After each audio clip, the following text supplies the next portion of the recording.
हुई और फिर अभी की पिछले 15 साल की घटना। लेकिन अपने को अभी समय जो है इतिहास के साथ संबंध है। बाकी जो बात है वो भी मैं बताऊंगा संक्षिप्त।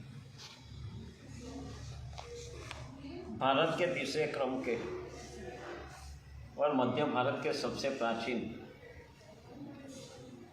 11,80,000 साल पुरातन ये अंतरिक्ष पार्श्वनाथ परमात्मा अवकाश में अवतर, न तो कोई पीछे सपोर्ट है न तो नीचे कोई सपोर्ट है। आप इस तरह से कपड़ा लेके इसे डालो तो नीचे से आराम से निकल जाता है। एक इतना छोटा सा बारीक कुछ तो भी कचरा यहाँ फंस गया है। पुराना लेप निकालने के समय पे निकालते निकालते सब जो वेस्ट निकलता है उसमें से एक वेस्ट कुछ यहाँ फंस गया है। बाकी परमात्मा बिल्कुल निरालंबन स्थिति में। यह परमात्मा का निर्माण मुनि सूरत साईं परमात्मा के शासनकाल दौरान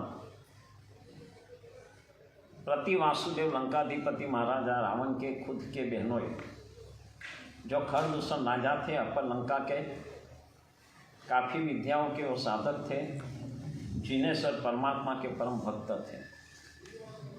उन्होंने खुद की परमात्मा की पूजा के सौगंध को अखंडित रखने हेतु यहाँ से अंतरिक्षी तीर्थ से साउथ डायरेक्शन में 70 किलोमीटर की दूरी के ऊपर जंगल के इलाके में खुद का फ्लाइट का लैंडिंग किया, पूजा के लिए तैयार हो गए। लेकिन परमात्मा की प्रतिमा बाहर जाने के अवसर पे जो साथ में लेके जाते थे वो आज लेने का भूल गए थे और परमात्मा की पूजा नहीं हुई तो उनको उपवास करने का सौगंध था। तो जंगल के इलाके में से रेती यानी कि बेलू मिट्टी और गोबर इकट्ठा करवा के उनके सेवक माली सुमाली के पास इस परमात्मा की प्रतिमा का निर्माण कार्य करवाया। काफ़ी विद्या उनके पास सिद्ध थी। विद्या से परमात्मा की प्रतिमा को एक प्रभाव संपन्न बनाई, वज्र जैसा उसका स्वरूप मजबूत कर दिया। नमस्कार महामंत्र से परमात्मा की स्थापना करके पूजा से अर्चना हो गई, भोजन भी हो गया और आगे जाने के अवसर पे इस प्रतिमा को जंगल में सुरक्षित रखने के लिए वहाँ बावड़ी जंगल में एक कोने पे एक स्थान पे एक बावड़ी है, वो बावड़ी में वो परमात्मा की प्रतिमा जी को विसर्जित करते हैं। योगानुयोग वो बावड़ी में एक देवात्मा थे। देवात्मा और धर्मेंद्र जी का सेवक और मित्र ये देव धर्मेंद्र जी की आज्ञा से वो परमात्मा की प्रतिमा की हर हमेश पूजा सेवा अर्चना करने का उन्होंने जारी रखा। खुद की दिव्य शक्ति से इस परमात्मा की प्रतिमा को और भी अद्भुत रूप दे दिया। बावड़ी में सतत जल के साथ ये प्रतिमा संपर्क में रही, लेकिन वज्र जैसी बन गई थी और उसी की वजह से पानी के प्रभाव से प्रतिमा जी कोई भी हालत में नष्ट नहीं हुई, अखंड रही। परमात्मा का प्रभाव इतना जबरदस्त था कि जिसकी वजह से परमात्मा के स्पर्श से जो जल था वो भी एक प्रभाव संपन्न बन गया। हजारों साल में लाखों लोगों को वो जल के प्रभाव से कई प्रकार की तन की और मन की समस्याओं में से मुक्ति मिलने को लग गई। ऐसे करते करते हजारों साल निकल गए और करीब आज से 950 साल पहले यहाँ अंतरिक्षी तीर्थ से नॉर्थ ईस्ट डायरेक्शन में आज जो अचलपुर नाम का नगर है, वहाँ के जो राजवी थे अचल राज, उनका नाम था दूसरा सिपाल, उनको एक खतरनाक कुष्ठी रोग हो गया था। रात और दिन नींद लगती नहीं थी, भूख बिल्कुल लगती नहीं थी, पूरे बदन में अंगार अंगार अंगार चल रहे थे और पूरे शरीर में से रस्सी इतनी निकल रही थी। दिन प्रतिदिन काफ़ी चिकित्सा करने के बावजूद भी कोई भी प्रकार का रोग में सुधार नहीं हुआ, बढ़ता रहा। आखिर हैरान और परेशान राजा घूमने फिरने के लिए वहाँ से निकले हैं।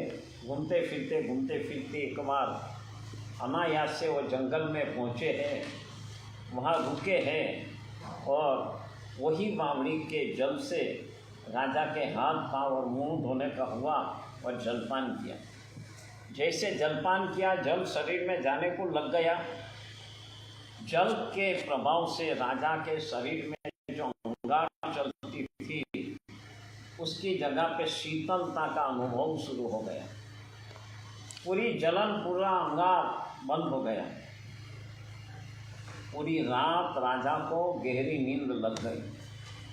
सुबह में देखा राजा के हाथ पांव और मुंह के ऊपर जहाँ जल का स्पर्श हुआ था वहाँ से कुष्ठी रोग बिल्कुल नामो निशान खत्म हो गया। पूर्ण स्नान करने पे राजा सर्वथा मुक्त हो गए। एक काफ़ी लंबी बीमारी से राजा को साता मिली, रोग की मुक्ति हो गई। लेकिन राजा को अभी ये जल में क्या राज है, जल का क्या राज है, वो जानने की इंतजारी हुई कि जब मेरे जैसे इतने परेशान आदमी को इतनी जल्द से जल्द रोग की मुक्ति हो गई, तो ये जल का अगर प्रभाव मुझे मालूम होवे तो मेरे जैसे हजारों लाखों और भी दुखी लोग होंगे, उनको भी इस रोग से मुक्ति मिल सकती है। लेकिन जंगल इतना गहरा है, कोई चहल पहल नहीं है, कोई बस्ती भी करीब नहीं दिखती है।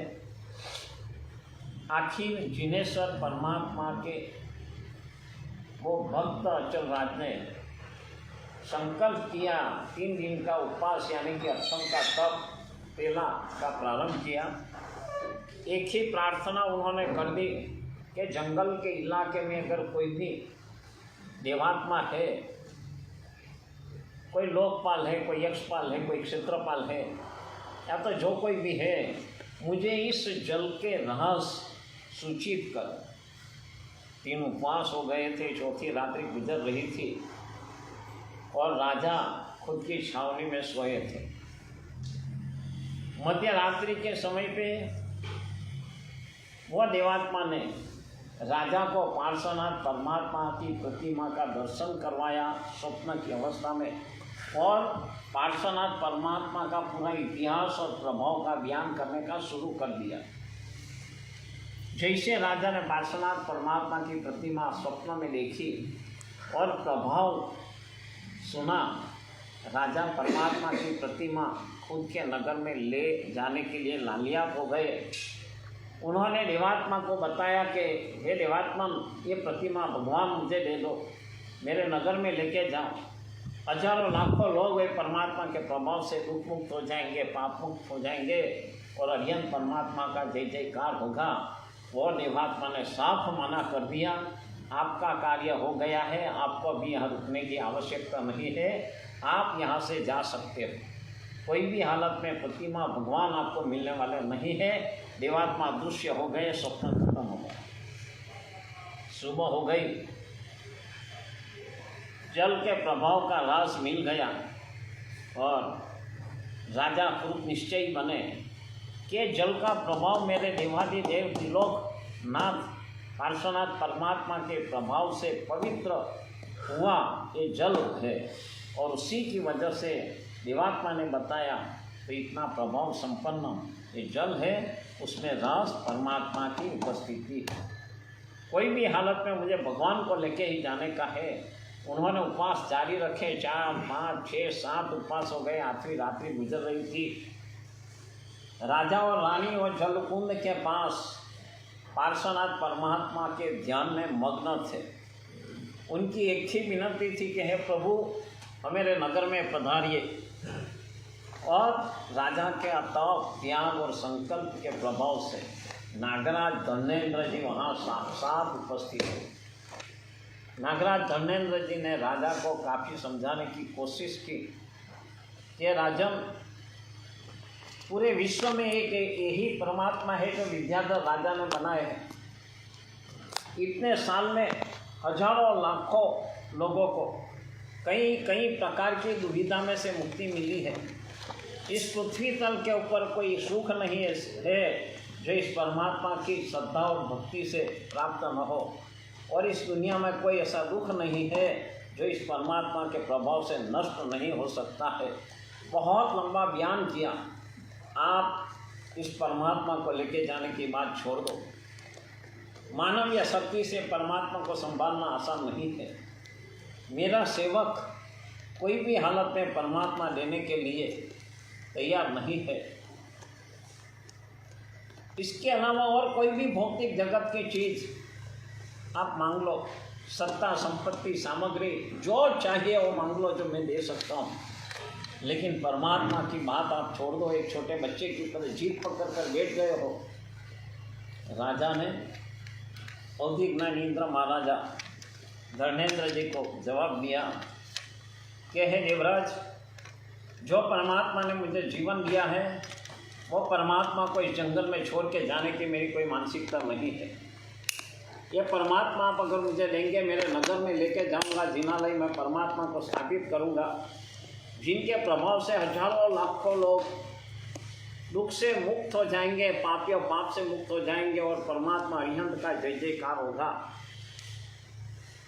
आप परमात्मा देंगे, मेरी खुशी की कोई सीमा नहीं। और अगर आपने परमात्मा देने का इनकार कर दिया तो मेरी तपस्या एक अंत भी नहीं। मैं यहाँ प्राण छोड़कर जा सकता हूँ, लेकिन परमात्मा को छोड़ के जाने की कोई भी मेरी मानसिकता नहीं है। परमात्मा देना या नहीं देना वो आपकी मानसिकता, आपकी मनसूखी पे है।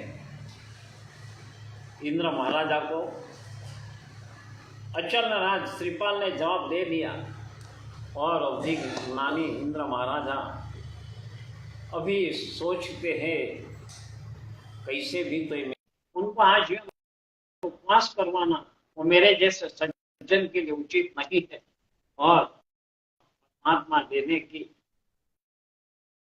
इजाजत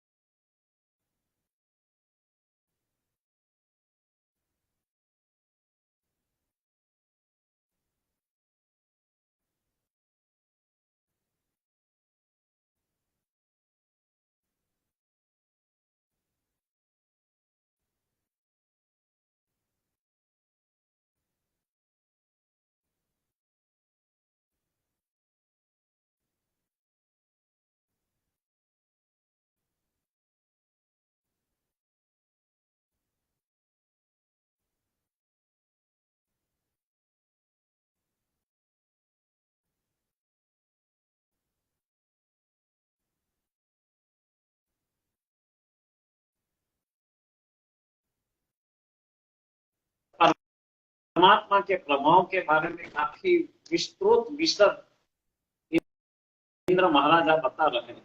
आखिर में बताया कि परमात्मा जहां भी रहे होंगे वहां अदृश्य स्वरूप से हमारा अधिष्ठान होगा। जो भी श्रद्धालु भक्त परमात्मा की भक्ति करेंगे उनकी हर एक मनोकामना पूर्ण करेंगे।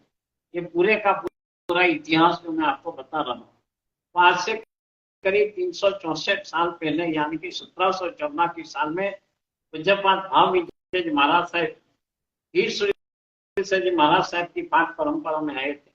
वो आंखों से अंत हो गए थे और जब हर एक चिकित्सा में सफल रहे, आखिर उनके गुरु महाराज देवसूरी महाराज साहब, जिनकी समाचार अभी सब जगह पे चालू है, देवसूरी महाराज साहब ने बताया कि एक काम करो, आप पद्मावती जी की आराधना करो। अभी तो मानवीय शक्ति से कोई भी हालत में परमात्मा आपका जो आपकी जो बीमारी है उसका कोई रास्ता नहीं मिल रहा है। आखिर में पद्मावती जी की आराधना की और प्रकट हुए पद्मावती जी ने भाव विजय महाराज साहब को अंतरिक्ष पार्श्वनाथ परमात्मा के दर्शन करो, आपकी आंखों की रोशनी आएगी। आखिर पाटन शहर से, गुजरात में पाटन शहर से संघ के साथ यहाँ पधारे और परमात्मा के दर्शन करते करते करते उनको आंखों की रोशनी प्राप्त हुई। जब उन्होंने ग्रंथ लिखा है अंतरिक्ष पार्श्वनाथ महात्म्य, 144 संस्कृत के श्लोक है और उसमें पूरा बयान किया है और इंद्र महाराजा जो बता रहे हैं वो भी उसमें लिखा है कि एतत् पंचम कालत्वात् अदृष्टो मूर्ति अधिष्ठित तस्य हम पुरस्यामि उपासक मनोरथम। ये अवसर पे निकाल है, पांचवा आ रहा है। फिर भी ये परमात्मा जहाँ रहे होंगे वहाँ अदृश्य स्वरूप से मेरा अधिष्ठान होगा, और जो भी श्रद्धालु भक्त परमात्मा की भक्ति करेंगे उनकी तमाम मनोवांछना पूर्ण करेंगे, प्रॉमिस दिया। इंद्र महाराजा ने परमात्मा लेके जाने की इजाजत दे दी। राजा ने हर एक प्रकार की तैयारी कर ली, और वो जंगल के इलाके में से, बावड़ी में से परमात्मा को निकालकर वो रथ में लेके जा रहा। चलते चलते नॉन स्टॉप 70 किलोमीटर चल, यहाँ से आधे किलोमीटर की दूरी के ऊपर पहुंच गए। राजा अधीर हो गए। करीब 950 साल पहले के कच्चे रास्ते, चौर उतर के रास्ते, राजा सोचने लग गए कि मैं इतनी लंबी सफर करके यहाँ तक पहुंचा हूँ, इतने छोटे बछड़े इतने बड़े भगवान को कैसे वहन करते होंगे। रास्ते में न तो खाना लिया है, न तो पीना लिया है, न तो आराम लिया है, न तो कुछ नहीं। तो भगवान होंगे या नहीं, रथ होगा या नहीं, या तो मेरे साथ और कोई चीटिंग तो नहीं हो गया, क्योंकि पीछे से कोई आवाज नहीं, और पीछे देखने का इंद्र महाराजा ने मना किया है, तो चौकसी करने का कैसे। रास्ता थोड़ा मोड़ रहा, एक वड़ का बड़ा पेड़ था। राजा ने वो चांस ले लिया कि ऐसे रास्ता मोड़ रहा है, ये झाड़ के नीचे में उठ जाऊं और थोड़ी ऐसी क्रॉस नजर करूं, मालूम पड़ जाएगा, हो जाएगा कि रथ है या नहीं, भगवान है या नहीं। तो इस तरह से राजा वहां खड़े रह गए, और थोड़ी क्रॉस नजर से मायापूर्ण राजा ने जैसे कि देखने की कोशिश की। नाराज हुए देवात्माओं ने रथ में से परमात्मा को वो बढ़ के झाड़ नीचे जमीन से 7 हाथ करीब 9 फीट जितने अवकाश में अधर स्थिर कर दी। भगवान को भी नगर तक लेके जाने का कोई भी हालत में संभवित नहीं रहा। अठम किया इंद्र महाराजा ने, बोल दिया कि आपने परमात्मा की शक्ति में, परमात्मा के प्रभाव में जो शंका की है, इसका एक दुष्परिणाम, कोई भी हालत में परमात्मा भी आपके नगर में नहीं आएंगे। राजा परेशान हो चुके थे, काफी क्षमापना की, गलती का स्वीकार किया, कुछ भी करो लेकिन भगवान मेरे नगर तक पहुंचा दो। इंद्र महाराजा ने बिल्कुल साफ कर दिया, लेकिन राजा बहुत पश्चाताप कर रहे थे। आखिर में रास्ता निकाला, यहाँ ही जिनालय का निर्माण कर, जंगल का वो इलाका, ये नगर भी नहीं था उस समय, लेकिन आखिर राजा को वही जंगल के इलाके में श्यामवर्ण के पाषाण में से जिनालय का निर्माण कार्य करना पड़ा। जिनालय का निर्माण कार्य हो गया और प्रतिष्ठा का अवसर आया। उस समय राजा ने दूसरी गलती कर दी। राजा सोचते हैं कि इतना बढ़िया जिनालय मैंने बनाया, इतने प्रभाव संपन्न परमात्मा है, परमात्मा जब इस जिनालय में पधारेंगे और जंगल के इलाके में जो कोई भी आएंगे, भगवान को देखेंगे, जिनालय को देखेंगे, हर एक लोग मेरी तारीफ करेंगे। इंद्र महाराजा ने जगत के ऊपर उपकार करने हेतु परमात्मा लिए थे। जो जगत के ऊपर उपकार करने हेतु इंद्र महाराजा ने परमात्मा लेके जाने की इजाजत दी थी। अभी राजा के दिल में अहंकार आ गया कि मेरा नाम, यश, कीर्ति, प्रतिष्ठा, प्रशंसा बढ़ जाएगी। इंद्र महाराजा ने परमात्मा के प्रवेश को रोक दिया। कोई चारा नहीं रहा, कोई रास्ता नहीं रहा। आखिर में मल्लधारी अभयदेव श्री सजी महाराजा पधारे और अनर्थम किए। इंद्र महाराजा पद्मावती जैसे पधारे, उनसे पूछा कि भगवान का प्रवेश क्यों रोक दिया है। जब पूरा बताया कि राजा की गलती का नतीजा इसका रास्ता क्या? इसका एक ही रास्ता है, आपके साथ संघ को लेके आए हैं, उनको प्रेरणा दो। और ये जिनालय के अलावा और कहीं जगह पे जिनालय बना हुआ जिसमें हम भगवान का प्रवेश करवाएंगे। वस्तुतः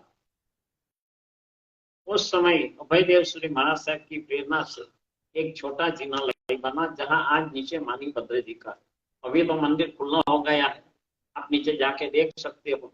ये तहखाना है, तो उसके सामने वो ऊपरे में और एक तहखाना है, जो जहां आज मणि भद्र जी है बराबर। और छोटा इतना पवासन दिखता, और पवासन यानी उस समय पूरा जंगल था, तो एक छोटा सा इतना 10 लोग हार्डली खड़े रह सके उतना एक जिनालय का निर्माण कार्य करवाया। 1142 के साल में माघ शुक्ला पांचम के दिन पूरे समस्त संघ की उपस्थिति में, बसंत पंचमी, हाँ माघ शुक्ला पंचमी बसंत पंचमी के दिन अवकाश में अध्यक्ष रहे हुए परमात्मा को अभयदेव श्री जी महाराज साहब ने आह्वान किया, विनंती की पधारने की। तो लिखा है कि आकाश में से जिस तरह से हेलीकॉप्टर का लैंडिंग होता है, उसी तरह परमात्मा को देवों द्वारा वो जिनालय में प्रवेश करवाया गया। लेकिन जब जिनालय में प्रवेश करवाया गया तब परमात्मा 7 अंगुल अवकाश में अद्धर स्थिर रहे। ये परमात्मा ने जमीन का कभी स्पर्श नहीं किया, जंगल में से 9 फीट अद्धर थे। भूतकाल के इतिहास में ऐसा भी लिखा है कि कोई अश्व सवार यानी कि घोड़े सवार हुए, वो जंगल के इलाके में से निकलता था तो पूरे भगवान की प्रतिमा के नीचे से निकल जाता था, उतनी हाइट। और भाव विजय जी महाराज साहब ने लिखा है 7 हाथ यानी करीब 9 फीट जितनी हाइट होती। पहली बार परमात्मा पधारे तो परमात्मा 7 अंगुल अवकाश में अद्धर स्थिर, जिनालय का निर्माण कार्य हो चुका था। अचल राज महाराजा श्रीपाल भी उपस्थित थे, उनको संघवी की पदवी दी आचार्य भगवंत ने, और पूरे परमात्मा के आभूषण पूजाएं सब हुई। और वहां अचल राज ने इस नगर को बसाया जिसका नाम रखा श्रीपुर। श्रीपुर में से हुआ सिरपुर, और सिरपुर में से हुआ आज सिरपुर जैन के नाम से प्रसिद्ध है। वो समय निकल गया 1142 के साल, बाद में करीब 573 साल के बाद भाव विजय जी महाराज साहब की घटना घटी। भाव विजय जी महाराज साहब को यहाँ ये परमात्मा के प्रभाव से चक्षु का तेज प्राप्त,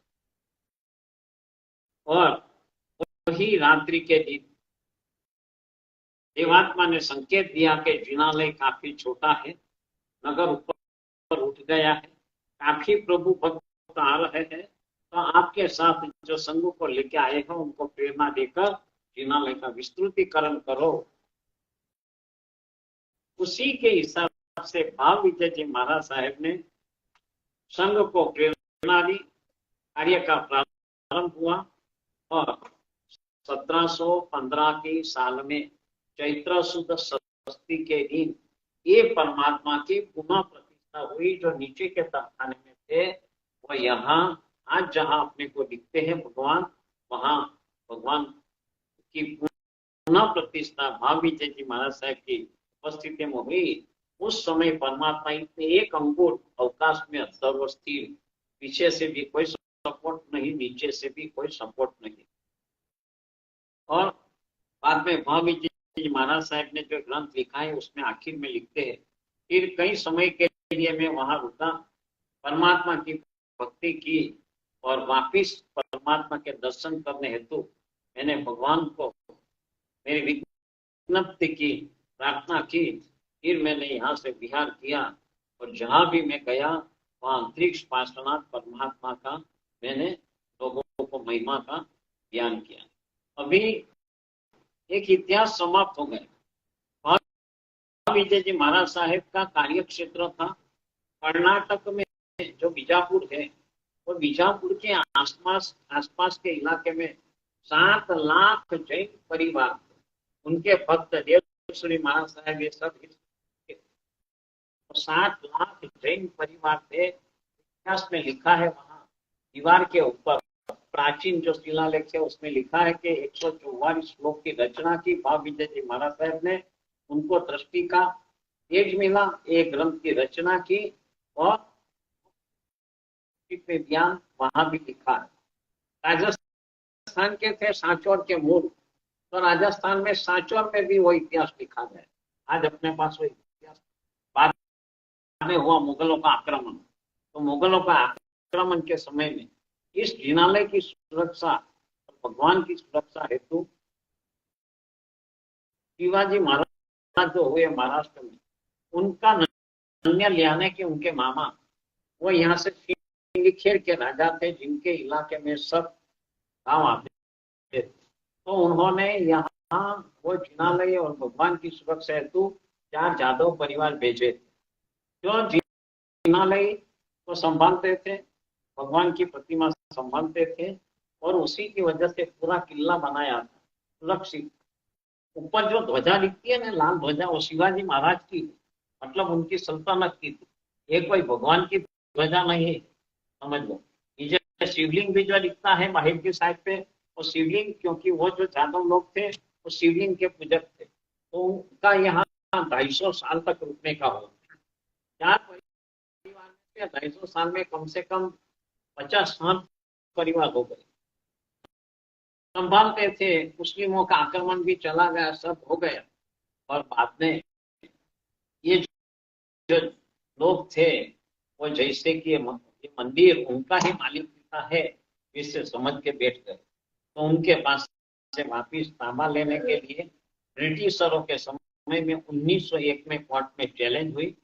जो पाटन से लोग आए थे वो यहाँ मालापुर, आगे खामगांव, ऐसे अलग अलग गांव में वो रुक गए थे, सेटल हो गए। जो आज गुजराती बोलते हो, गांव में भी है गुजराती बोलते हैं। आज तक ये मंदिर को संभालने का काम उनके ही लोग, उनके ही परंपरा में आज भी चालू है। ट्रस्ट मंडल में भी काफी वो लोग। तो मुस्लिमों का आक्रमण निकल गया, सब ये इनके पास थे, तांबा लेने का थे। 1901 में वापिस कोर्ट में चैलेंज किया ब्रिटिशरों के समय में। 1903 में अपने को कोर्ट में से तांबा मिल गया। तो कोर्ट की कार्यवाही में यहाँ के जो स्थानिक दिग्गज लोग थे उन्होंने अपने को सहकार किया, आर्थिक सहकार नहीं, गवाही देने के लिए। और बाद में उन लोगों ने अपने पास परमात्मा की पूजा दर्शन की इजाजत मांगी। जब तक उन लोगों को परमात्मा के दर्शन और पूजा का अधिकार नहीं था। 1903 में अपने बुजुर्गों ने गुड फेथ में बोला, ठीक है भाई, आप पार्श्वनाथ को मानते हो, महावीर को गिनते हो, तो ठीक है, आप दर्शन करो, पूजा करो, कोई अड़चन नहीं। तो उनको 1903 में दिया हुआ पूजा का अधिकार धीरे धीरे धीरे आगे बढ़ते बढ़ते मेहमान मालिक बन गए, और मालक को मेहमान बनाने की कोशिश करने की शुरू कर। फिर उन लोगों ने 1908 से तूफान चालू किया, भगवान का कपि सूत्र तोड़ देने का, ये करने का। जो लेप करने के बाद तैयार हो गई थी प्रतिमा, तो उसका कपि सूत्र तोड़ना ये शुरू किया उन लोगों के साथ 1910 से कोर्ट में। आश्चर्य की तो बात यह है, कोर्ट का मसला चला 1910 से 1929 तक। ब्रिटिशरों के समय में लंदन में आखिरी जजमेंट आया था, उसमें भी वो हार चुके थे। फिर 1903 में अपने बुजुर्गों ने उनको पूजा दर्शन के जो अधिकार दिए थे, 1905 में लिखित में दिए, तो उनका पूजा के अधिकार के अलावा उनका कोई अधिकार कोई भी कोर्ट में मान्य नहीं। फिर तूफान, गुंडागर्दी, बस्ती की बहुलता की वजह से करने का और अतिक्रमण करके बाकी का उनका दावा करना, वही उनकी प्रवृत्ति रही।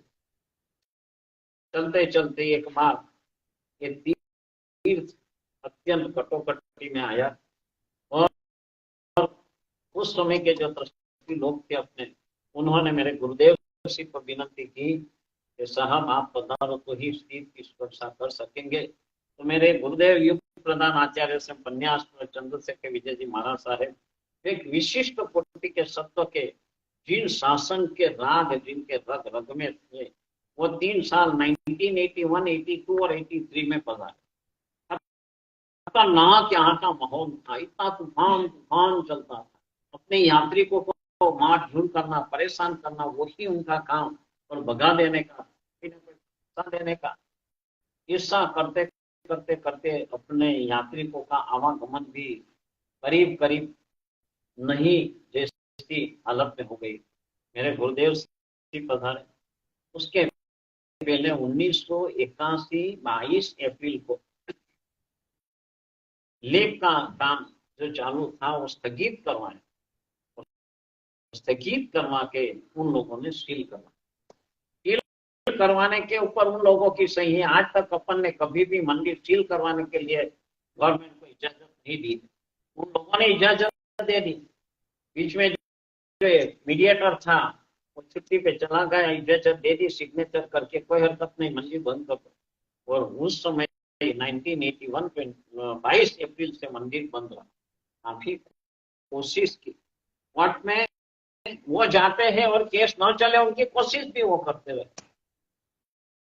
फिर लोअर कोर्ट में उनकी एप्लीकेशन खारिज हो गई, डिस्ट्रिक्ट कोर्ट में गए, वहां खारिज हो गई, हाई कोर्ट नागपुर में भी खारिज हो गई, सुप्रीम कोर्ट में भी 2007 में वो लोग दाखिल हुए।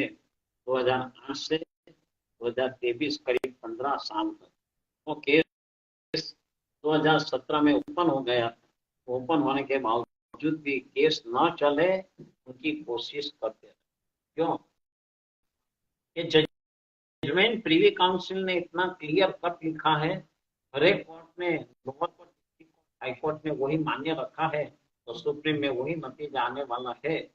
लेकिन आखिरी समय भी खत्म हो गया और 22 फरवरी के दिन जजमेंट आ गया। क्या जजमेंट है पूरी दुनिया को मालूम। आज भी वो लोग गुमराह कर रहे हैं लोगों को, हम जीते कोर्ट के कागज दिखाओ जब मानो। लेकिन झूठ बोलना, मोबाइल प्रचार करना, वही करके लोगों को गुमराह करते रहने का उसके अलावा कोई रास्ता। 23 फरवरी से 23 मार्च से लेब का काम शुरू हुआ। 14 मार्च से 20 मार्च तक की यहाँ की हालत बहुत गंभीर है। काफी तूफान, गुंडागर्दी, परेशान, पुलिस प्रशासन को भी नहीं करते थे। आखिर में 144 की कलम डालनी पड़ी। पूरे होम डिपार्टमेंट को स्ट्रांगली काम करना पड़ा। जब मैंने आपको संक्षिप्त में इतिहास बताया। आपको इसका ज्यादा अभ्यास करने का है तो चेन्नई से मेहुल जैन है, जैन मीडिया वाला, उन्होंने पूरा इतिहास फोटो के साथ, जो सही इतिहास है वही अपन ने दिया, गलत कोई इतिहास अपन ने नहीं दिया। कोई इतिहास उसने 5 एपिसोड में पेश किया है। वो आप देखोगे, मीडिया अंतरिक्ष का पेज खोलो, उसमें पहले पूरा इतिहास फोटो के साथ आएगा, जो घटना हिस्ट्री विद पिक्चर्स आएगी। और बाद में 6वें एपिसोड से लेके करीब 15-16 एपिसोड अंतरिक्ष पार्श्वनाथ परमात्मा के प्रभाव की सत्य घटना नाम के साथ, व्यक्ति के फोटो के साथ दिया है, जो उन्होंने पेश किया। काफी 20-22 एपिसोड तक का है। आप देखोगे तो आपको आराम से पूरे का पूरा इतिहास, काफी घटनाएं भी उसमें से मिलेगी। यहाँ किताब भी है हिंदी में, वो भी आप लेके जा सकते हो, कोई उसका चार्ज नहीं है। आप पढ़ो, दूसरे को भी पढ़ाओ और लोगों को जानो। तो यह अत्यंत प्रभाव संपन्न परमात्मा है, इतने प्राचीन है, इतने पुरातन है। और परमात्मा के प्रभाव से आपको बताऊं, पिछले 6-7 साल में करीब 35 से जितनी दीक्षा हुई, जिनको परिवार की ओर से कोई भी हालत में इजाजत नहीं मिल रही। एक लौता लड़का या तो लड़की, क्या हुबली से लेके, चेन्नई से लेके, बेंगलोर से लेके, कई जगह से लड़की आई है। अठम का तप किया, जाप किया, संकल्प किया है। 15 दिन, महीना, 2 महीना, ज्यादा से ज्यादा 6 महीने में दीक्षा हो गई। इससे आज यहाँ तो भौतिक जगत की भी कई समस्याओं में से कितने लोगों को मुक्ति मिली। ऐसे प्रकट प्रभावी हजरा हजूर अंतरिक्ष पार्श्वनाथ भगवान है और आज भी भगवान का प्रभाव असाधारण हो गया। तो ऐसे प्रभाव आपको भी प्राप्त और हो सके उतने ज्यादा से ज्यादा लोगों को आप भी इस परमात्मा के प्रभाव से सूचित करें, लोगों को जुड़ने की कोशिश करें। जो हुआ ये प्रतिष्ठा एक बहुत शानदार प्रतिष्ठा हुई, उसके 10 दिन खत्म हुए। 12 फरवरी को प्रतिष्ठा खत्म हुई। 22 फरवरी को दादा ने एकाएक हियरिंग और जजमेंट और 12 मार्च 11 मार्च के दिन परमात्मा ने ये जिनालय का ताबा गवर्नमेंट की प्रक्रिया करने की थी और प्रक्रिया करके अपने को ताबा भी उस दिन दिया। तो ये परमात्मा का प्रभाव के बारे में अपन सोचे कितना, उससे भी ज्यादा प्रभाव बहुत ऐसे परमात्मा के प्रभाव हजारों लोगों को मिल चुका। आप भी वो परमात्मा के प्रभाव से राग द्वेष से मुक्त और फिर भी प्रार्थना और सीखा जीवन यही अभ्यर्थना। और कुछ विशेष जानकारी आपको चाहिए? मंदिर सुबह कितने बजे खुलता है? हाँ, मंदिर सुबह कितने बजे खुलता है?